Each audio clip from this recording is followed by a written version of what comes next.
Salut YouTube.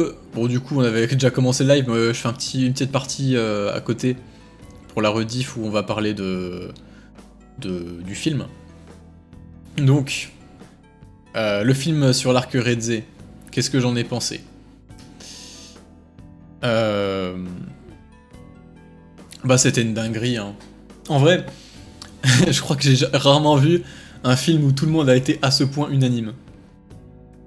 Genre vraiment, ça fait... J'ai l'impression que ça fait une semaine qu'il y a tout Twitter qui est en feu là-dessus. Genre même ceux qui aimaient pas le film et tout... Enfin qui aimaient pas Chainsaw Man plus que ça, ils ont été choqués et tout. Non franchement, le film était exceptionnel quoi. Meilleure séance de... Bon, moi peut-être pas non plus, mais en tout cas très grand moment quoi. Non franchement c'est... Wow. Oui, Poisson, je sais que tu serais capable d'être écrit, toi, c'est sûr. je ne doute pas de toi à ce niveau. Mais en fait, si vous voulez, je sais pas si vous vous rappelez du live que j'avais fait avec Red Habit Ball et le Random Watcher, où en gros, t'avais le Random Watcher qui disait avait grave aimé l'animé, tu vois. Moi, je disais que j'avais pas aimé. Et Red Habit Ball, lui, qui détestait du plus profond de son âme, genre. Et du coup, on était un petit peu à 2 contre 1. Mais ça s'est super bien passé et tout, il y a un super échange. Et, mais en gros, grosso modo, ce que je critiquais avec la saison 1 de Chainsaw Man, ben, c'était surtout la DA en fait. Bon, la DA, de toute façon, tout le monde l'a dit et redit. C'était trop lisse, enfin trop académique, trop propre, tu vois. Trop bien fait. Alors qu'à côté, dans le manga de Chainsaw Man, c'était beaucoup plus brouillon, beaucoup plus comment, nerveux, beaucoup plus... Tu sais, c'était pas tout propre, justement, c'était un truc qui était beaucoup plus punk, beaucoup plus explosif, beaucoup moins dans les canons artistiques classiques, académiques, etc. Tu vois. Oui, il y a le chat qui nous juge aussi. Non, oui, c'est... Enfin, bref. Mais il y avait ça. Après, moi, c'était pas forcément... Enfin, ok, il y a le fait que ça faisait quand même beaucoup moins vivant, mais... moi, perso, je trouvais aussi que une de mes plus grosses critiques aussi, c'était le fait que... Bon, déjà, en vrai, l'argument de... Vas-y, Fujimoto, il aime le cinéma, alors on va faire un truc cinématographique. De 1, ça voulait rien dire. Genre, je veux dire, faire un truc cinématographique, qu'est-ce que ça veut dire? Ça veut rien dire du tout. Genre, y a pas... Le cinéma, c'est vaste, hein. Il y a 15 millions de styles de réalisation différents, tu vois, ça veut rien dire, faire un truc cinématographique. Et en plus, enfin, parce que Fujimoto aime le cinéma, mais c'est complètement con, tu vois. Genre, pourquoi? C'est quoi le rapport, tu vois? Certes, il aime le cinéma, il s'inspire du cinéma, etc., mais il fait de la BD, ça n'a rien à voir. Et ça se voit. Et ça, d'ailleurs, je pourrais faire un truc en aparté là-dessus, mais j'ai vu pas mal de gens justement parler de Adieu Eri en disant « Ouais, faut trop faire une adaptation, faire un film sur Adieu Eri parce que c'est que du cinéma et tout, alors au cinéma, ça sera génial. » Alors qu'en fait, justement, tout le point fort d'Adieu Eri, c'est que ça soit une BD, tu vois. Tout l'intérêt de l'œuvre repose sur comment il utilise les codes de la BD pour créer cette ambiguïté sur ce qui est un film ou pas. Et je pense justement que Adieu Eri est l'adaptation la plus casse-gueule de Fujimoto, la plus dure, tu vois, pour créer quelque chose d'aussi fort. Je pense qu'il va falloir être ultra ingénieux pour que ça soit vraiment... Enfin, je vois même pas comment c'est possible, tu vois. Pour moi, ça peut juste être une adaptation un peu... Enfin, un copier-coller, quoi, sans... Parce que genre, tu vois, par exemple, typiquement, le fait que le manga passe son temps à dessiner des cases en format film, tu vois. Sauf à quelques moments, foutre une pleine page, comme si tout était un film, sauf ce moment-là qui serait réel et qui ne serait pas un film, tu vois. Mais qui pourtant fait quand même partie du film dans la logique de l'histoire. sais, il y a vraiment ce truc-là, cette ambiguïté entre le réel et le cinéma, quoi, l'art, qui fait que... Enfin, que t'es un peu perdu et tu comprends pas vraiment comment il faut penser qu'est-ce qui a été réel, qu'est-ce qui a été filmé, monté, déformé, etc. Et c'est super intéressant. Et ça marche qu'en BD, tu vois. Tu peux pas faire ça en film, puisqu'en film, par définition, tu seras toujours en format film, quoi. T'auras toujours le même écran. Après, oui, il y en a qui vont me dire tu peux jouer sur le ratio, tu peux le changer au milieu du film, etc. Mais là, c'est vraiment que des passages ultra précis, ça passerait juste pas. Enfin, ça marcherait pas dans la grammaire même du cinéma, puisque le cinéma, que tu changes le ratio, que tu mettes du 16 neuvième, du 3/4, du 1/1, ça reste des formats de cinéma. Ton cerveau capte ça comme étant du cinéma, et pas comme étant autre chose. Alors que là, dans la BD, tu sais que t'es en BD, sauf que le fait qu'il filme, et que dans la BD on te dit qu'il filme, et que les moments où il filme, ça est un format typique du cinéma, tout en étant même des effets de mouvement de caméra, etc. Dans le dessin, tu sais qu'il filme, que c'est du film. Bref. J'ai fait un gros aparté pour parler de ça, et du côté, oui, c'est un peu absurde d'essayer de faire des ponts entre les œuvres de Fujimoto et le cinéma, absolument. Alors qu'en vrai, les œuvres de Fujimoto, c'est avant tout des putains de BD, genre des BD de fous, qui utilisent les codes de la BD et qui le font, mais extrêmement bien, mais virtuose, tu vois. Donc ouais, se contenter de dire on va faire un animé cinématographique parce que il aime le cinéma, c'est d'une fainéantise intellectuelle qui est aberrante. Et surtout qu'en plus, si tu veux faire vraiment un truc qui rend hommage à Fujimoto, qui rend hommage à son talent, normalement tu te sers des codes de l'animation pour adapter ses œuvres. Tu joues avec les codes. Alors lui, il passe son temps à jouer avec les codes de la BD. Donc faut que tu fasses pareil, mais avec l'animation. Et faut que tu assumes d'être un animé. Faut que tu assumes d'être du dessin. Là, tu essayes de singer le cinéma, de faire un truc un peu réaliste, un peu, tu vois, comme ça. Mais sauf que bah, c'est pas du cinéma, c'est de l'animation. Donc ça collera pas, tu vois. Ça sera pas forcément... ça peut être bien, mais pas forcément. Et en fait, ça donne un peu cette impression-là de... En fait, t'assumes pas que t'es de l'animation, tu vois. Genre comme si tu considérerais l'animation comme un truc un peu enfantin, pas très sérieux, etc. Alors que le vrai cinéma, là, c'est quelque chose, et que en vrai, tu veux imiter le vrai cinéma pour si tu veux, te dépasser, être un peu en hauteur par rapport à ce qui se fait en animation, tu vois. Bref, c'est à la fois très prétentieux et bête. Donc voilà, ce principe-là, j'aime vraiment pas. Après peut-être que... Enfin, il y a peut-être... il a dit l'animation, c'est pas du cinéma. Mais non, mais justement, c'est eux qui font cette distinction, tu vois. Pour moi, l'animation, c'est du cinéma pas entière, mais qui a ses propres codes, et qui offre même plus de liberté en un sens, tu vois. Et donc là, tu te supprimes des libertés pour une soi-disant... comment dire,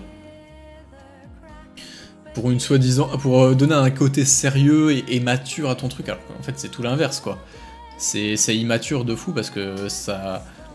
C'est comme si tu comprenais pas ton propre médium. Et que tu le considérais pas au sérieux, tu vois. Bref, en vrai... Oui, parce que c'est vrai que ça je critique vraiment l'argumentaire. Oui, c'est vrai que je critique pas l'animé en soi, mais en fait, ça se ressent quand même dans l'animé qu'ils ont voulu faire ce truc-là sérieux. Et tu sens vraiment qu'ils assument pas d'être de l'animation. Parce qu'en fait, il y a jamais de truc un peu fantaisiste, un peu... tu vois, enfin, si, il y en a, il y a quelques plans, il y a certains passages qui sont même vraiment bien dans l'animé. Hein. Franchement, je trouve pas que l'animé ait tout acheté. Il y a vraiment des passages qui sont excellents. Notamment tout ce qui est Slice of Life. Mais en fait, ça reste déjà beaucoup trop académique, beaucoup trop propre et beaucoup trop... Enfin, ça manque beaucoup d'extravagance, quoi. Mais aussi, le principal reproche que j'avais sur l'adaptation animée, c'est que, comment, il y avait ce truc là que j'ai beaucoup dit, qui était l'absence de changement de ton et de rythme. En fait, dans Chainsaw Man, enfin ici, il y en avait un petit peu dans l'animé, mais pas assez, pas comme dans le manga. Genre en fait, si tu veux, pour moi, un des points forts de Chainsaw Man, c'était vraiment ça, c'était vraiment ces changements d'ambiance ultra violents, tu vois, où en fait, en termes de rythme, par exemple, Fujimoto, il y a un truc pour lequel il est très fort, c'est d'un côté, arriver à créer des scènes de slice of life et tout, de tranches de vie vraiment, où t'as l'impression que le temps s'arrête, tu vois. T'as beau avoir que quelques cases, t'as l'impression vraiment que y a plus, enfin que le temps s'écoule ultra lentement, que tu sais, tu lis pas forcément moins vite, mais je sais pas, il y a un truc qui fait que le temps est un peu en suspens, ça va beaucoup moins vite, c'est beaucoup plus lent, etc. Et par contre, d'un coup, quand ça se met à te faire de l'action, t'as l'impression que tu lis le chapitre en 2 minutes, tu vois, genre vraiment, tu sais, c'est vraiment, ça va trop vite, c'est ultra frénétique, ça va dans tous les sens, c'est hyper rapide et tout. Et si tu veux, t'as vraiment ça tout le temps dans ces mangas, cette espèce d'alternance entre des moments très lents où t'as l'impression que le temps s'arrête, etc. Et des moments ultra rapides, ultra frénétiques vraiment ça crache et tout, machin, et vraiment en termes de rythme, t'as l'impression que le manga il passe le temps à faire le yo-yo comme ça, et ça marche super bien. Et oui, c'est grâce au découpage, à sa capacité à faire des storyboards ultra efficaces et tout, ça y a pas de doute. Mais ça c'est possible de retranscrire ça en animé. C'est clairement possible. Faut juste créer des ruptures de ton et de rythme. Savoir prendre son temps de manière presque exagérée pendant les moments de Slice of Life. Ce que l'animé de la saison 1 a réussi à faire. Et c'est pour ça que moi, perso, les passages tranches de vie et tout, je les salue de fou. Pour moi, c'était génial, tu vois. Mais ce qu'il a pas su faire pour les passages ultra frénétiques de combat, quoi, qui étaient pour moi beaucoup trop propres, beaucoup trop académiques, beaucoup trop dénués de fantaisie, etc. Et puis, enfin voilà, après il faudrait revenir dans le détail sur chaque épisode, etc. Parce qu'il y a des moments où c'est un peu moins vrai, des moments où c'est criant et tout. Donc il faudrait revenir là-dessus, quoi. Et puis voilà, je parlais de changement de rythme, il y a aussi les changements de ton, quoi. Parce qu'il y a des moments qui sont ultra légers dans Chainsaw Man, marrant et tout, full second degré, genre vraiment limite absurde, enfin complètement absurde, tu vois. Genre en mode tu crois, c'est pas du drame, c'est vraiment du tragique absurde, tu vois, genre des trucs à la fois comment, triste mais en même temps un peu drôle tellement c'est ridicule, tu vois, vraiment des trucs que tu prends pas vraiment au sérieux même si c'est des trucs graves, tu vois. Genre je sais pas, Denji, le tout début avec Denji qui vend, qui dit qu'il a vendu sa couille pour régler ses dettes et tout, machin. Tu vois, il y a un côté complètement absurde et abusé dans la misère, tu vois. Genre, c'est vraiment, c'est presque parodique, tu vois. Et le fait de reprendre, que dans l'animé, ils aient repris tous ces trucs-là ultra sérieux, tu sais, t'as l'impression que t'avais perdu tout le second degré, qu'ils avaient pris une lecture full premier degré de tout le truc. Sauf qu'en fait, vu que de base c'est des trucs un peu second degré et du coup un peu ridicule, bah en mode full premier degré, ça reste un peu ridicule. Mais vu que tu le prends au premier degré, t'as l'impression que c'est un peu une mauvaise écriture, tu vois. J'exagère un peu, tu vois, mais...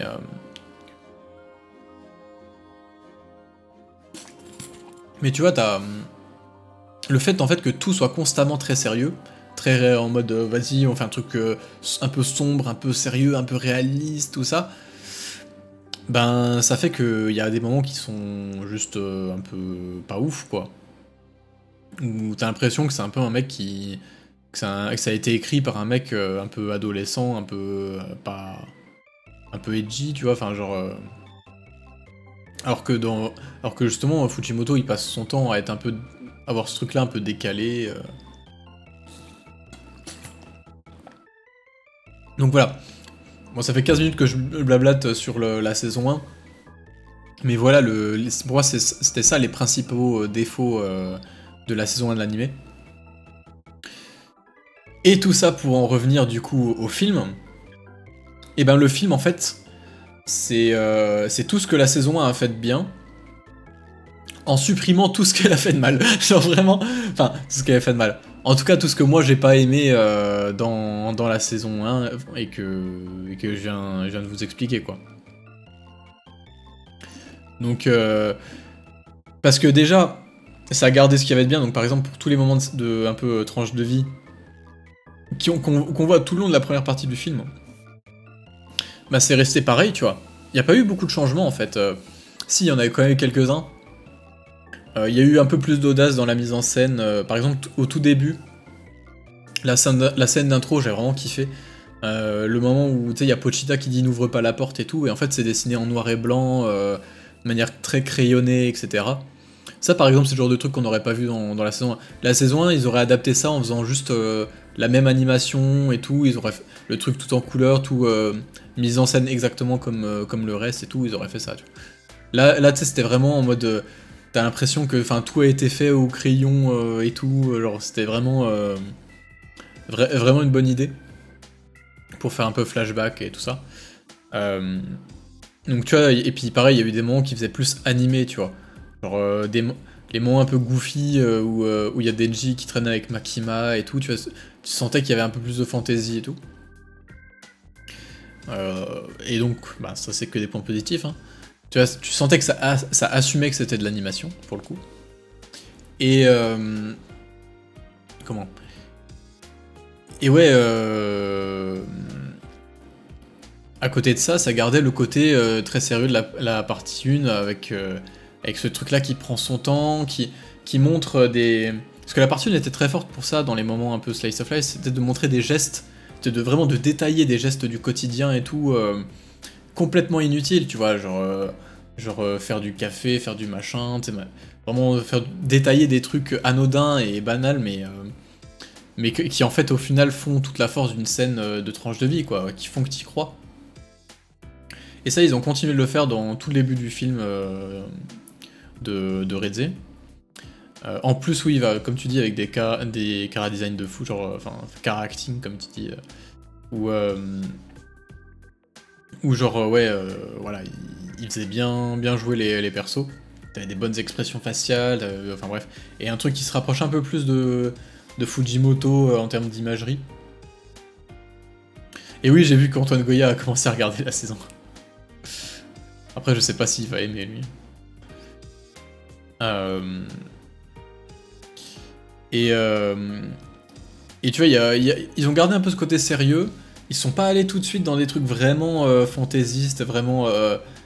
qui en termes de réal était vraiment marquant de fou, tu vois, genre... ça restait vraiment sur du classique, tu vois.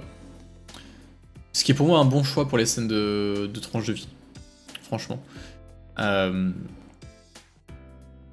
Mais ensuite, il y a eu... comment? Bah, de toute façon, ce truc-là a changé petit à petit. Tu sentais... Bah, même si c'était... Genre, il y a plus de la moitié du film quasiment qui est en mode tranche de vie, parce que l'action met très longtemps avant de démarrer. Ce qui est très bien. Mais tu sens que petit à petit, quand même, ça devient un peu, de plus en plus un peu fantaisiste, dans le sens où il y a quand même des changements d'ambiance, même de couleur, tu vois. Des fois, d'un coup, le ciel devient tout rouge. Je me souviens plus exactement de quel moment c'était ça. Mais il y a un moment, je sais que j'avais retenu que le ciel devenait tout rouge et tout. Alors que tu vois, typiquement, c'est le genre de truc. Pour la saison 1, ils auraient dit non, c'est pas réaliste. Comment ça, le ciel il devient rouge? C'est pas logique, tu vois. Mais non, là, ça assume d'être de l'animation et de faire ce que tu veux. Aki Angel qui tue un démon, ouais voilà. Tu vois, donc il y a une scène un peu anodine, tu vois. Enfin, anodine. Non, c'est pas anodin parce que ça développe les persos, tu vois. Mais dans le sens où c'est pas un passage important, mais où c'était pertinent de faire ce choix-là. Et puis ouais, tout de suite, ça met une autre ambiance. Après, t'as aussi, je pense à la scène de l'introduction du taré, là, au couteau, qui veut tuer Reze pour que Denji il se soumette à lui, etc. qui a fait un pacte avec le typhon, machin. L'intro de ce mec-là était incroyable. Je me souviens dans le manga qu'il avait dit cette dinguerie-là, ouais, j'ai dépecé la femme du mec et tout, après il s'est laissé tuer, genre, tu sais, c'était vraiment un bon méchant, tu vois, très rapidement, merci pour le follow, qui très rapidement, tu vois que le mec est vraiment taré, quoi, et j'avais déjà trouvé ça génial dans le manga, mais alors dans l'animé, mais l'introduction de ce mec, elle est terrifiante, quoi, franchement, il fait flipper de fou. Genre tu te dis vraiment c'est un fou furieux le gars. En plus ils ont rajouté une meuf, le cadavre de la meuf à côté, enfin la meuf quand même encore vivante, tu vois, qui bute après derrière. Mais tu vois c'était pas juste, parce que dans le manga c'était juste ce qu'il disait qui était terrifiant. Et t'avais pas forcément besoin de plus parce que tu vois que le mec était fou et tout. Mais alors, dans la mise en scène du film, et je te jure c'est vraiment, c'est un film d'horreur quoi. Avec les petits rajouts, toi, non vraiment c'était... Franchement, l'introduction de ce mec-là était géniale. Franchement, elle était géniale. Et encore une fois, tu sais, c'est des trucs où la mise en scène là, a changé un petit peu, ça a mis des couleurs ultra sombres et tout, bien thriller, bien... Enfin bref, tu vois que ça crée justement ce que je disais, tous les changements d'ambiance qui manquaient à la saison 1, quoi. Tu passais vraiment du truc slice of life tranquille, mignon avec Rézé, et puis d'un coup, ce truc-là horrifique de fou en plein milieu, qui fait un peu monter la pression du truc, tu vois. Et puis voilà, et puis tu sens petit à petit que l'histoire avec Rézé et tout, tu sens ouais, vraiment cette tension un peu qui monte dans l'école, où tu sens à la fois que Rézé manipule complètement Denji, commence à avoir l'ascendant sur lui, etc. Et en même temps, d'un autre côté, t'as une autre menace qui se ramène et tout. Ensuite, t'as ce truc-là de... Ben, c'est là où vraiment t'as la bascule qui se fait en fait dans le film, entre la première partie très calme et la deuxième partie ultra vénère. Le moment qui est incroyable, où Rézé tue le mec là. Ça c'est un truc, franchement, quand je l'ai vu, j'étais trop content parce que la scène de Rézé qui tue le mec en chantant la berceuse russe, vraiment, il y a 5 ans, je vous jure, quand j'avais lu le chapitre, j'avais imaginé exactement la même chose.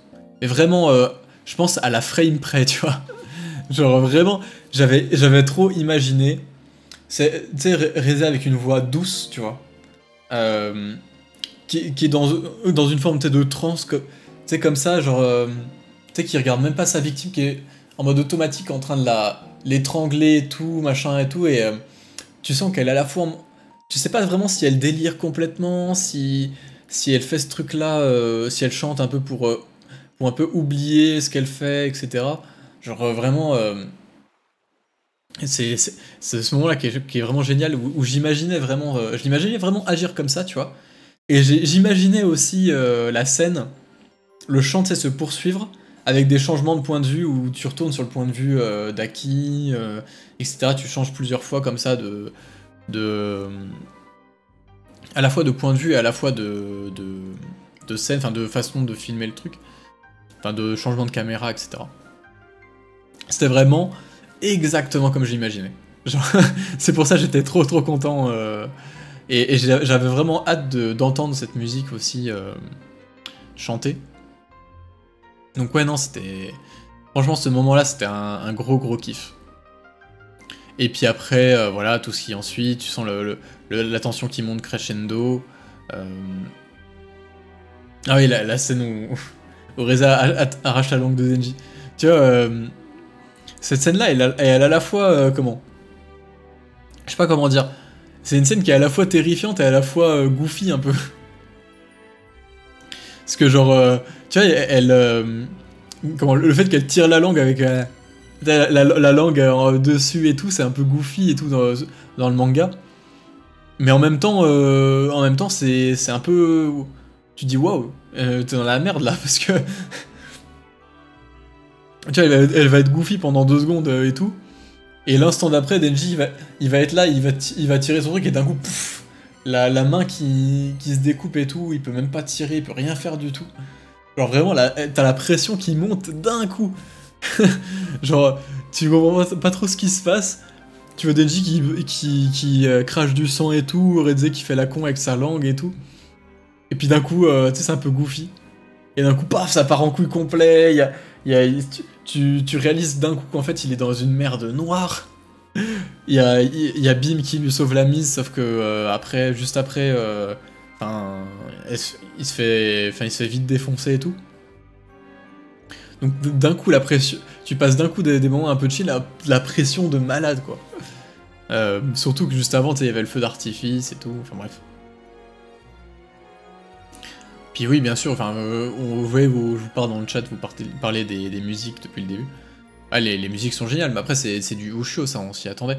Mais c'est vrai qu'elles sont même largement meilleures, je trouve, que dans la saison 1. Alors j'aimais déjà beaucoup la saison 1 pour ça, hein. Mais tu sens qu'il se retenait quand même, Ushio. Et là, tu sens qu'il s'est un peu plus lâché.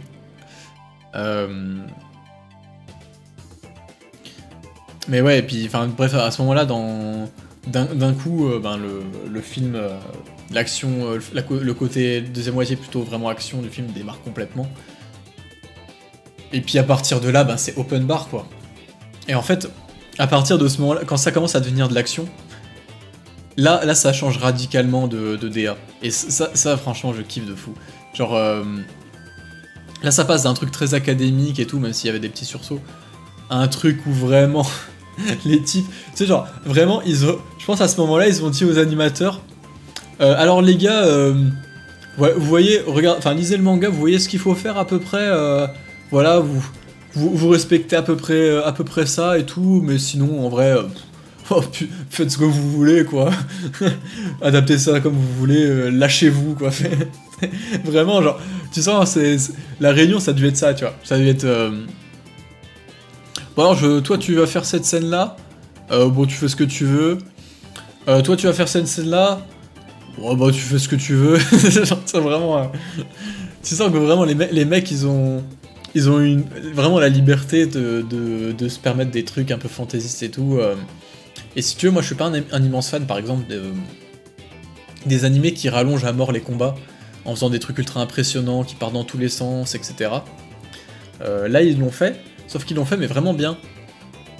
Dans le sens où, un des problèmes des combats à rallonge par rapport au manga, c'est que souvent dans les mangas, t'as des combats qui sont géniaux parce qu'ils sont rapides.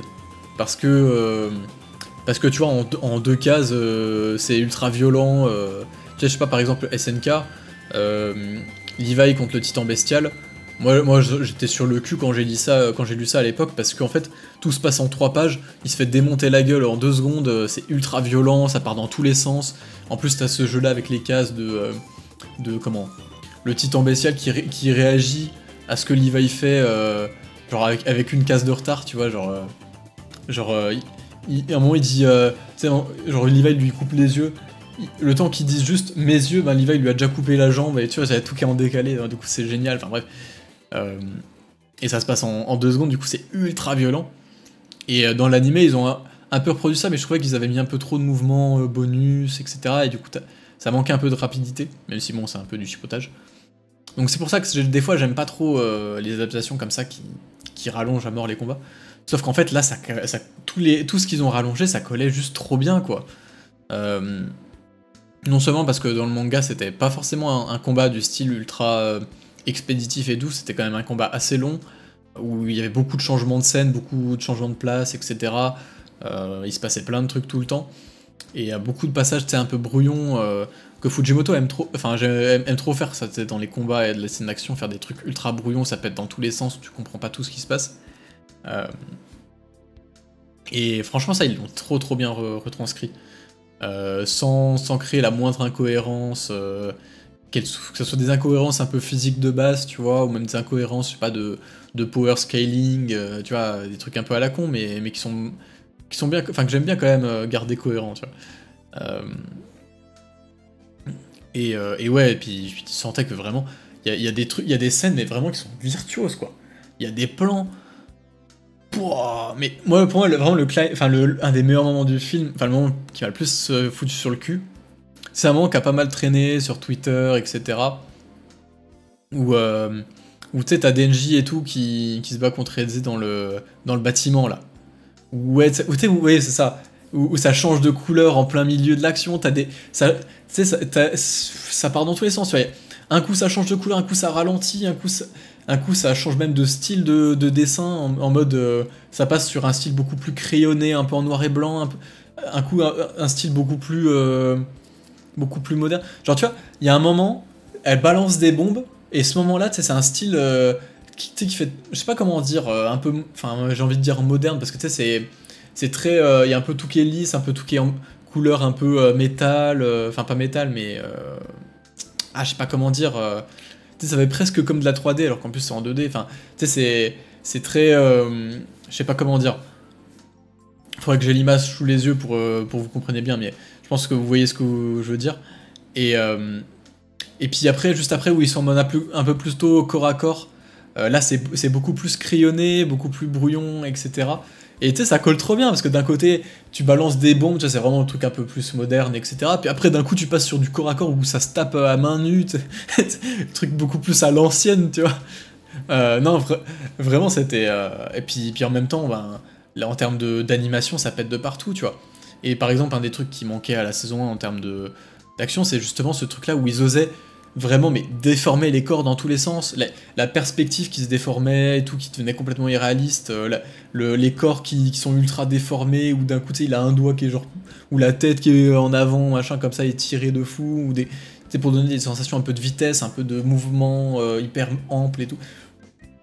Non, franchement, c'est en termes d'action, mais c'est une dinguerie de faire ça, tu vois.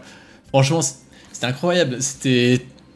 Voilà, c'était aussi... En fait, c'était fou comme Chainsaw Man, quoi. Des vraies folies comme on en avait dans le manga, quoi. Mais retranscrit dans l'animation. Avec les codes de l'animation. Enfin, voilà, c'était... Et oui, le sound design, franchement, je suis trop content de l'avoir vu au cinéma. Parce qu'en termes de sound design... Wow. Ah, tu l'as vu au Pâté Comédie? C'est con, fallait venir au Pâté Odysseum. Non, ouais, le sound design était génial, tu vois. T'avais vraiment des bruits, parce que tu sais, justement, dans les moments où, où les scènes étaient différentes, t'avais des bruits un peu, pareil, assez différents et tout. Je sais pas comment expliquer. Je pourrais pas donner de mots là-dessus parce que je m'y connais rien en sound design, comment c'est fait, etc. Mais c'était pas des bruits de bombes classiques, quoi. Et puis ça changeait tout le temps, enfin... Wow. Et puis ouais, avec en plus le typhon et tout à côté... Tu vois, ils ont vraiment retranscrit ce truc-là de... C'est un bordel monstre et t'as les personnages qui sont en total impro sur ce bordel-là, tu vois. Merci pour le follow. Non, vraiment. Pardon. Mais ouais, non, c'était énorme. Et puis les musiques.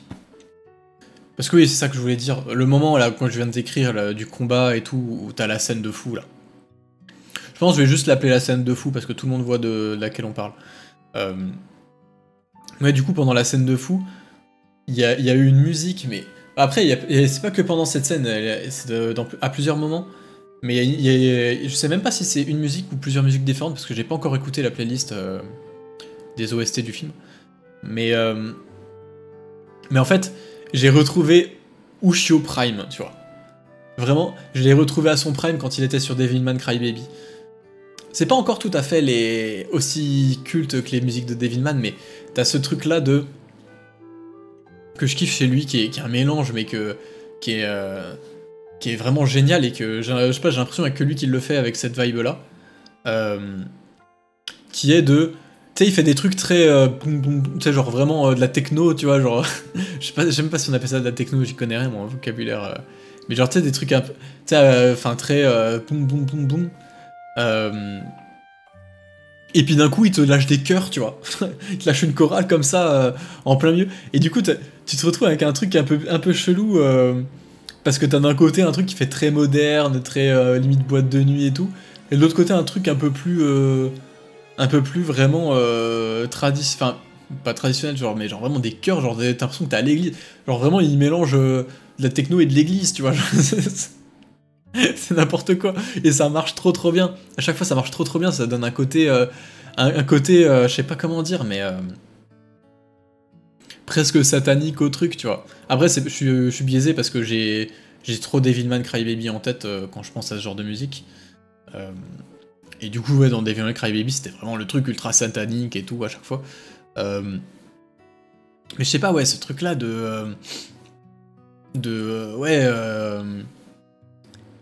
Enfin, ce mélange-là et tout, ça donne un truc à la fois ultra épique, ultra nerveux, tu vois.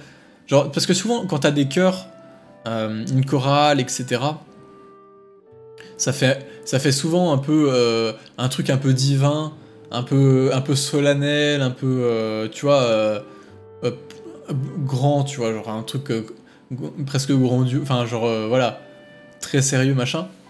Alors que les trucs un peu techno, un peu boom boom, ça fait vraiment le truc bien vénère, bien action, frénétique et tout.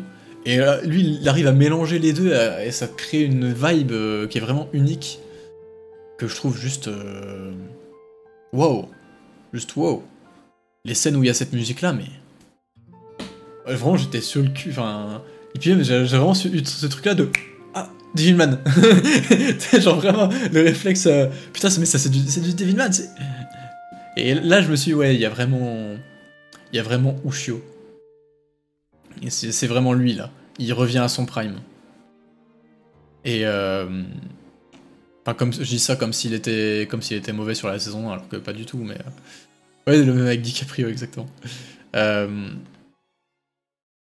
Mais non, c'est juste que, ouais... Là c'était... Waouh.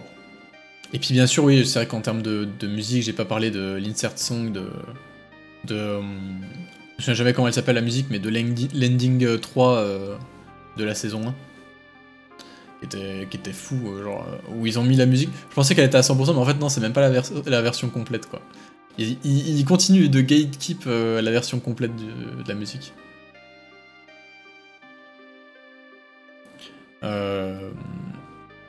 Non mais ouais, c'était incroyable. Et puis bien sûr, ben la fin... après... La fin, j'avais envie de dire... comment? Après avoir fait tout ça, ah, il pouvait pas rater la fin, tu vois, c'était un tapin, tu vois. Genre, il y avait vraiment juste à...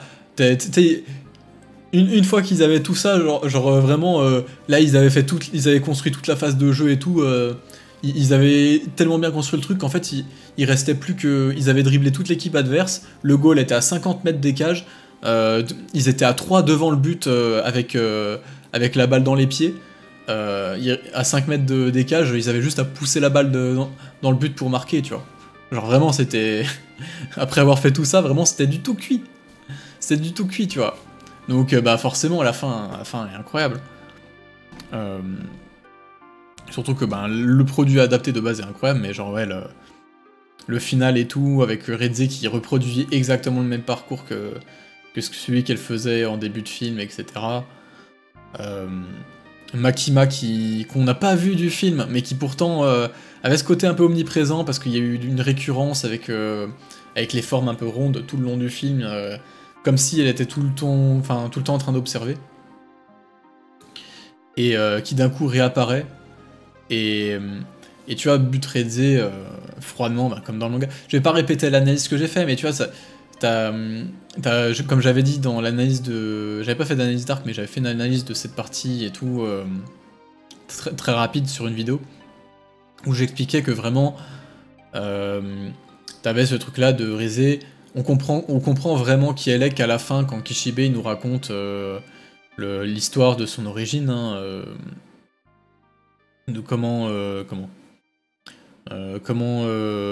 elle a été construite par l'URSS, etc. Tout ce qu'elle a vécu, tout ça. Et qu'en fait, on nous explique cette histoire en même temps que elle se barre, et que justement, elle, au moment où elle se barre, commence à comprendre elle-même pourquoi en fait, finalement, elle a envie de revoir Denji, quoi. Pourquoi elle, qui pourtant est un rat des champs, se décide de retourner dans la ville Enfin, pour retourner voir ce pauvre type qu'elle voulait buter. Bah tout simplement parce que, comme Kishibe nous l'explique, elle a vécu ce que Denji a vécu, elle l'a vécu aussi, quoi. Ce truc-là d'être exploité par des forces plus grandes que soi, d'avoir eu une des pires enfances possibles, et comme elle le dit à la toute fin, cette dernière phrase qui arrive en fond climax et qui pour moi est vraiment un coup de génie. Denji, tu sais, moi non plus je ne suis jamais allé à l'école, tu vois. Ce truc là, ça c'était vraiment fort parce qu'en fait c'est tout le point culminant de tout l'arc, tu vois. Tu sais, ça arrive vraiment comme une sorte d'explication ultime de tout ce qu'on a vu. De pourquoi est-ce qu'elle a pas buté Denji tout de suite, de pourquoi est-ce qu'elle a tant insisté et tout pour qu'il se barre, de pourquoi est-ce qu'elle l'a pas achevé non plus tant qu'elle pouvait, etc. Elle aurait pu le tuer 40 fois. Et surtout de pourquoi ces moments-là, quand ils sont dans l'école, tu sens qu'elle sort de son personnage, tu vois. Et d'ailleurs l'animé l'a très bien, enfin le film l'a très très bien fait ça. Il y a des moments, parce que tu vois, Redze, tout le long de sa drague de Denji, ça se voit qu'elle joue. Elle surjoue, tu vois, ça se voit que c'est faux en fait. Sauf dans l'école, à certains moments, où elle sort complètement de son personnage et où elle parle à Denji de manière très sérieuse, tu vois, en lui disant trouve pas que c'est pas très normal en fait, ce que tu vis depuis le début, machin, etc. Et il y a des moments où justement elle est comme ça, puis d'un coup, hop, elle reprend sa voix un petit peu plus aiguë, un petit peu plus, à bouger un petit peu plus, à être un peu plus joyeuse, etc. Genre vraiment comme si elle se forçait à retourner dans son personnage, comme si elle se disait, putain, ah merde, je suis sorti du personnage, je suis sorti du personnage, faut que j'y retourne parce que putain, c'est ma mission, etc. Genre, tu sais, moi je trouvais ça génial et tout. Et tout ça, tu le comprends avec cette dernière phrase, quoi, qui vient te taper dessus comme un coup de marteau à la fin et qui explique en fait pourquoi elle s'est retournée à la fin, pourquoi elle s'est pas barrée. Parce que, comme en même temps que nous on a compris ce qu'elle a vécu, elle réalise aussi, elle se comprend un peu elle-même et elle se dit ah oui, c'est pour ça en fait. Enfin, lui aussi il est comme moi, quoi. Lui aussi il est jamais allé à l'école. Donc faut que je retourne le voir, on va s'enfuir ensemble et à deux peut-être qu'on va s'en tirer, peut-être qu'on arrivera à se sortir de ce monde-là dans lequel on nous a plongé, tu vois. Et pour au final se faire buter à la fin. Putain, c'est vraiment terrible, tu vois. Et en termes d'écriture, c'est juste formidable. Donc ouais, non, franchement, c'est... Wow. Et enfin voilà, je veux dire, le film, c'était... Il pouvait pas se rater pour la fin, du coup, et forcément, ils se sont pas ratés. Ça pique toujours autant que la première fois, tu vois. Non, franchement, c'était fort. Du coup, tu notes combien le film sur 10 ? Bah, 10. Ah putain.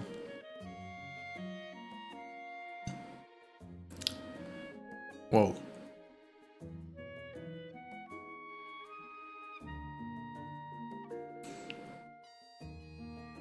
Bah là, la saison 2. Putain. La saison 2, ça va...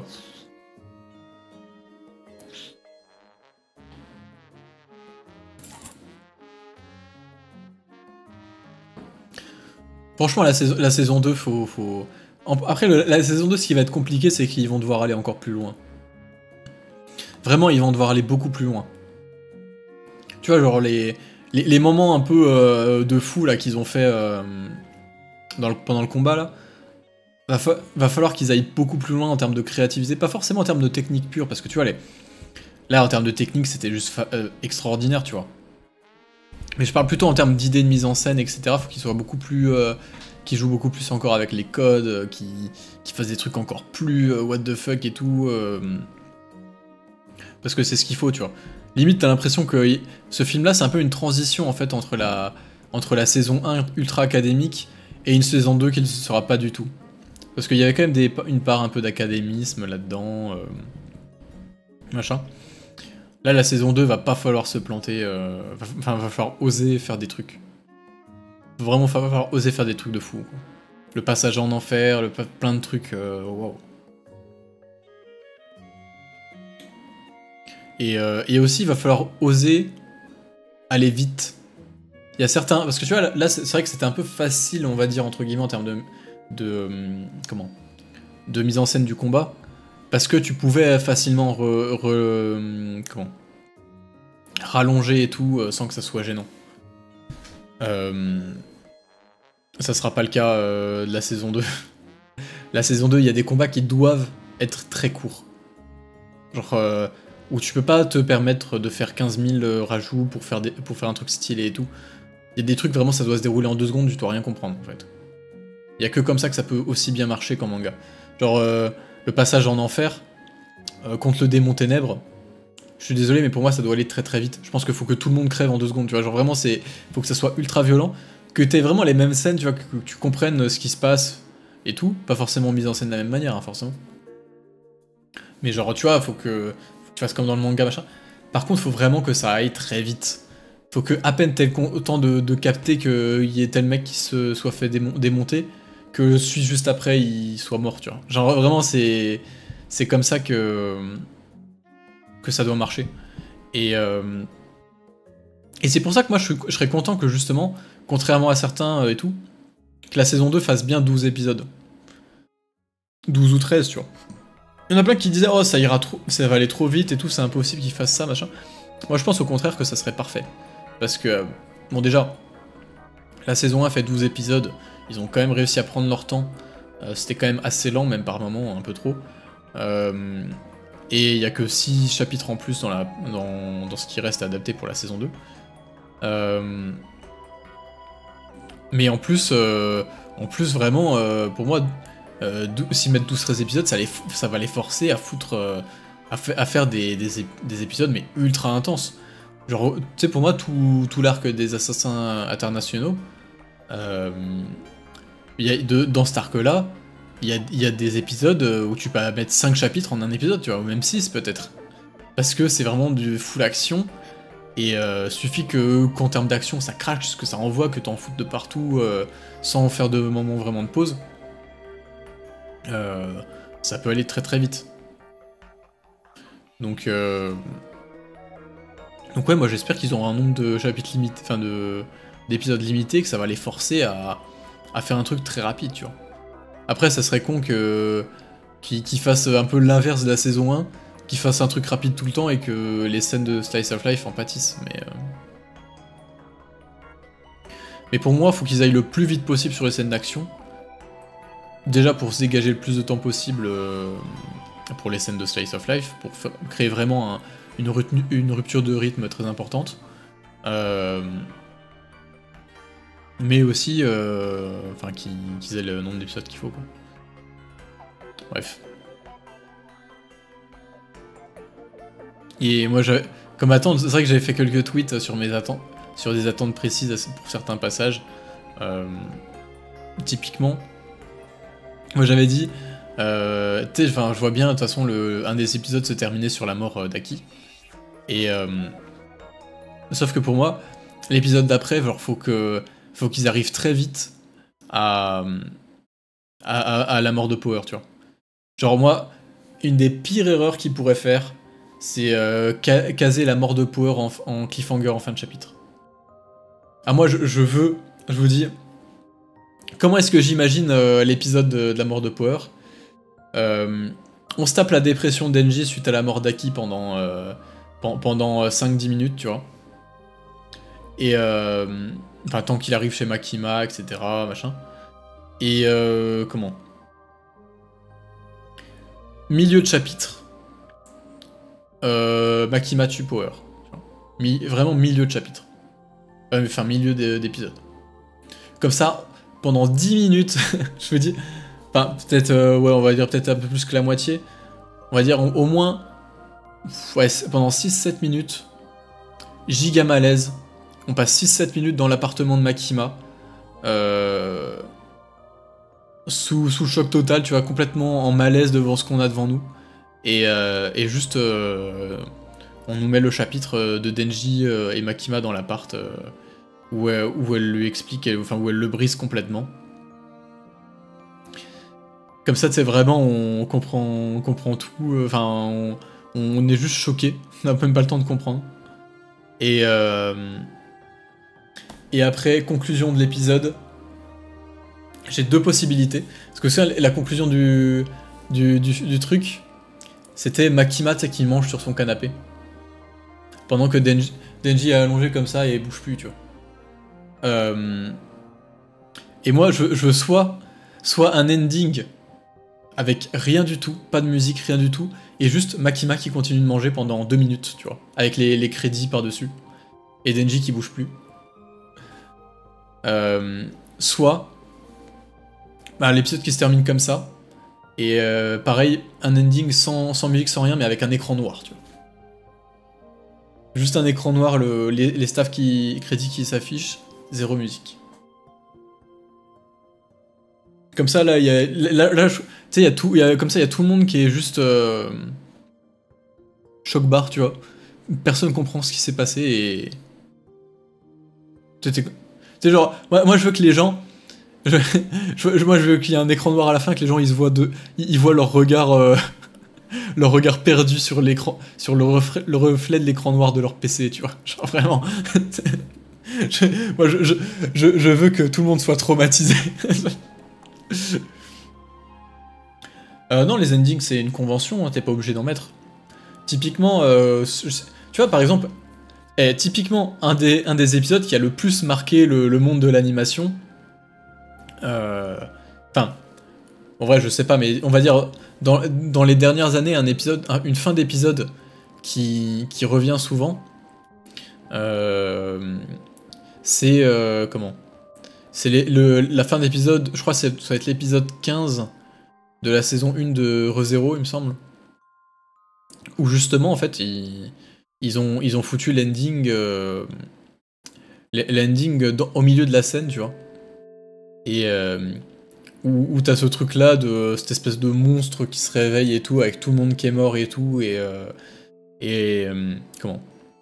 Et le personnage principal qui finit juste décapité d'un coup comme ça, dans un silence de mort, enfin, pas dans un silence, parce que t'as une musique, mais justement c'est une des musiques, une OST de l'animé, et où juste t'as un long plan, comme ça, avec les staff crédits qui se déroulent, du mec mort, avec la musique l'OST qui se termine et tout, et la neige qui le recouvre petit à petit, tu vois. Donc non, ils sont pas obligés de... Ils peuvent jouer sur l'ending, tu vois. C'est possible, ça s'est déjà fait.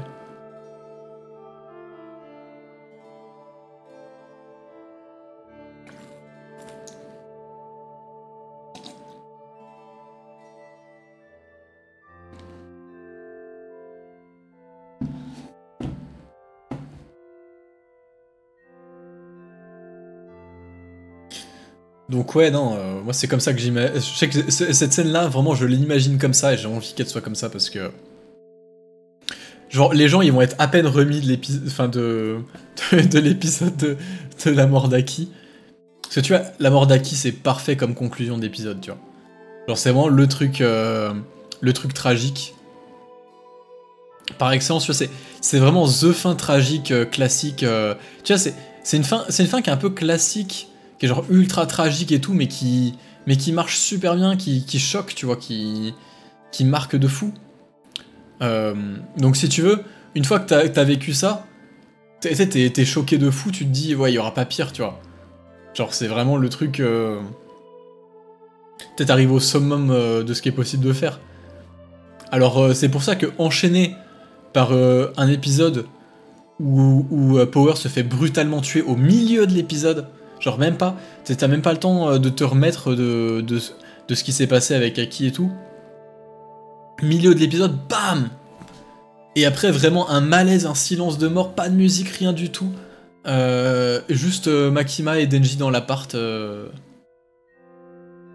Avec, ben, après, il y a le passage avec Denji qui... Enfin, Makima qui lui parle de son daron et tout, machin. Mais vraiment, après, moi, je fais un long moment dans l'appart, avec un silence de mort, où juste t'as Makima satisfaite en train de manger, et puis Denji qui bouge plus sur son lit. Là. Franchement, ça serait...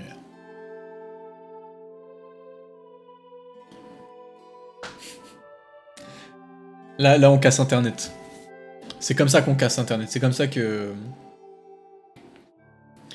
C'est comme ça qu'on crée une œuvre légendaire, tu vois. Et d'ailleurs, comment c'est un peu ce qu'avait fait Fujimoto en termes de... Parce que genre, faut vous dire que les gens qui découvrent Chainsaw Man en tome, c'est comme ça qu'ils ont découvert le truc, tu vois. Ouais, je connais des gens, ils suivaient Chainsaw Man tome par tome, ils ont lu le tome 9, mort d'Aki en fin de tome.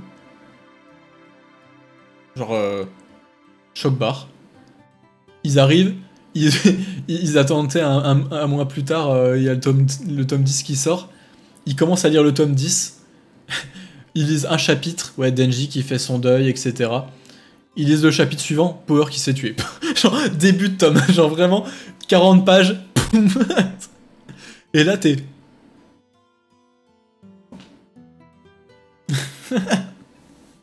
Juste énorme, quoi. Et puis après, après ça continue. Tu finis le tome, t'as le vrai Chainsaw Man, t'as Makima qui fait ses révélations de malade sur le pouvoir du Chainsaw Man, etc. Sur son objectif de mettre fin à la mort, etc. Vraiment, le tome 10 de Chainsaw Man, c'est un... Ouah, c'est un délire. Hein. C'est un sacré délire.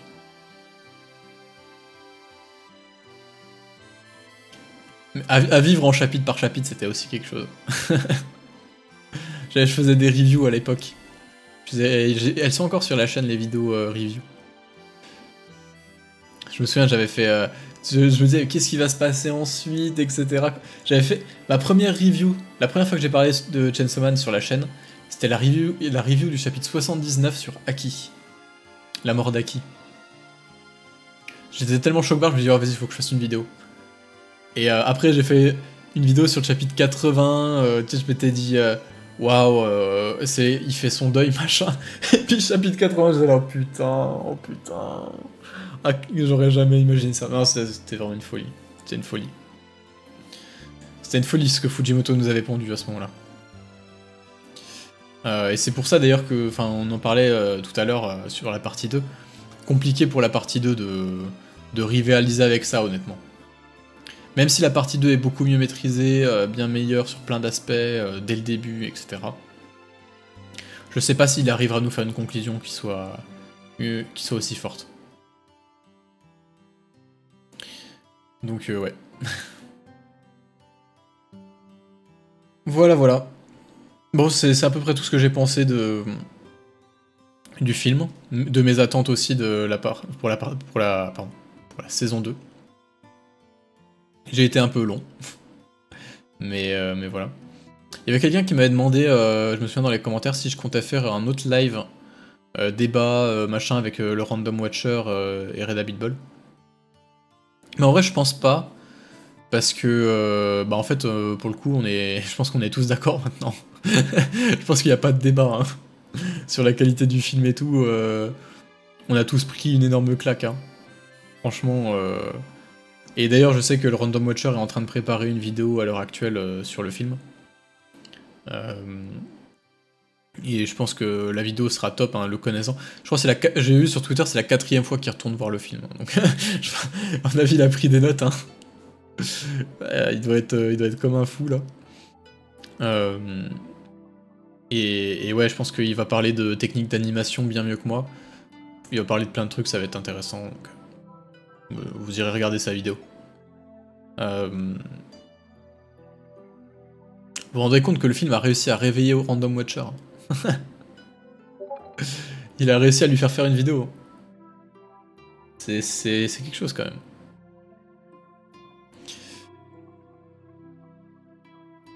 Ah, il est en live. Bah, n'y allez pas, restez là. Bah, je lui enverrai un raid si j'ai pas fini. Ah, c'est vrai que LKR, ça serait sympa qu'il en fasse une. D'ailleurs, il avait fait une super vidéo sur Radio RI. Enfin, non, sur Lookback, pardon. Et c'est vrai que je le dis au cas où il y a des gens qui regardent cette vidéo et qui connaissent que Chainsaw Man, etc. Allez voir Lookback, le film Lookback. Bah, lisez le manga aussi, hein, mais si vous avez kiffé le film, allez voir le film Lookback, parce que ça adapte une autre œuvre de Fujimoto, une œuvre beaucoup plus personnelle, presque autobiographique sur certains points, qui parle de création d'art, de création de manga, etc., qui est vraiment absolument génial. Déjà, le manga en soi est vraiment extraordinaire. Il y avait d'ailleurs une super vidéo, j'en fais la pub tout le temps, mais de BD Mancy qui avait parlé de découpage, etc. dessus, qui était vraiment génial. Et ouais, le film est exceptionnel. Franchement, waouh.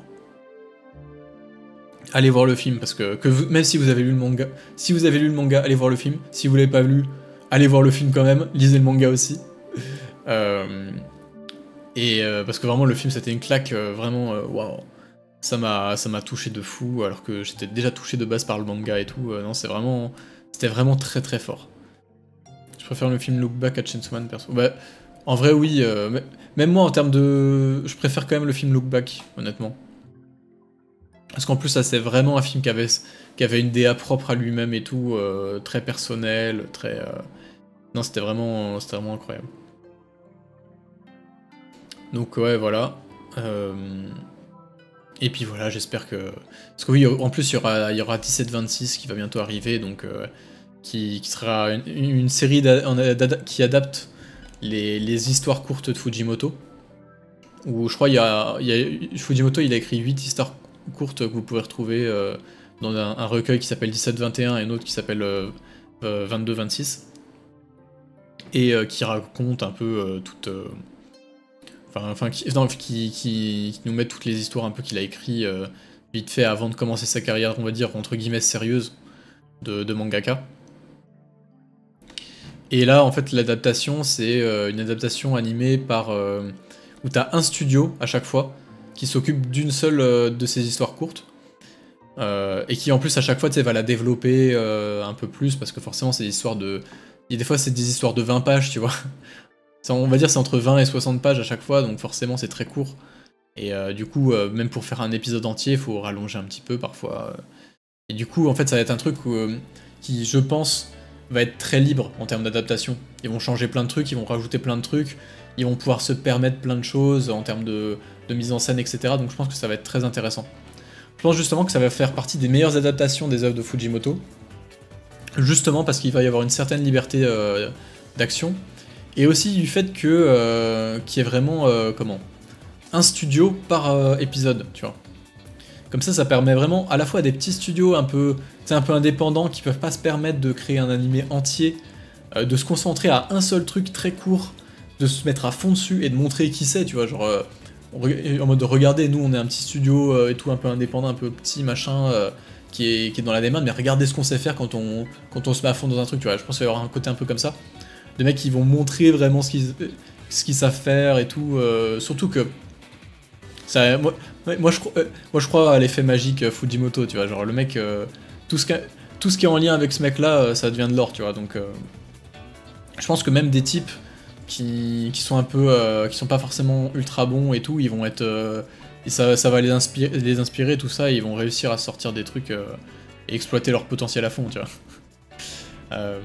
Comme ça avait été fait pour les endings de la saison 1. Bah oui, exactement. Tu vois, pour moi, les endings de la saison 1, c'est le meilleur truc. Parce que tu vois, il y a vraiment une DA à chaque fois très différente, très particulière, etc.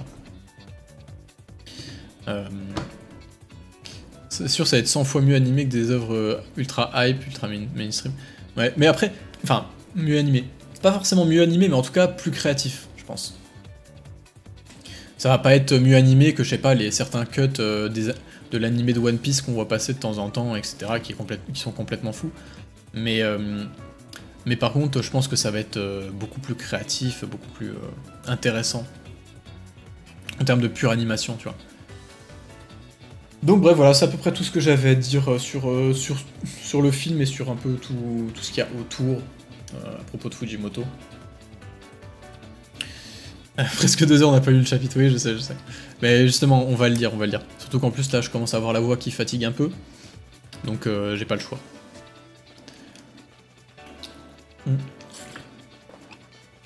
Mais ouais, 1726, en fait, ça va être un peu comme... comme oui, les Star Wars ou... comment, Star Wars Vision. Star Wars Vision, qui était un projet où plein de studios d'animation japonais créaient chacun un épisode de Star Wars avec des fois des styles très très très différents. C'était génial, franchement. C'était trop bien à voir. Et aussi, on a eu la même chose avec One Piece Fan Letter, avec plein, pareil, des studios différents qui faisaient un épisode chacun et tout. Et moi, franchement, c'est un truc que j'adore, tu vois. Quand tu fous plein de groupes de gens dits très différents, avec leur propre délire, leur propre DA et tout, et que tu leur fais faire à chacun d'eux un truc en rapport avec une œuvre, tu vois. Voilà, c'est en rapport avec un auteur, tu sais, à chaque fois c'est des œuvres différentes, mais genre, moi je trouve ça trop bien. Je trouve ça trop bien. Parce que d'un coup, en fait, t'as l'impression que ça libère une énergie de créative complètement folle, tu vois. Donc ouais, non... J'espère que 1726 ça suivra la lignée de Fan Letters et de Star Wars Vision. Mais bref, on va arrêter le blabla à propos du film. Au revoir YouTube, désolé pour la longueur du truc. Et puis à plus, là on va attaquer le chapitre de Chainsaw Man, enfin. Parce que putain, on était venu pour ça quand même. Juste je vais le chercher.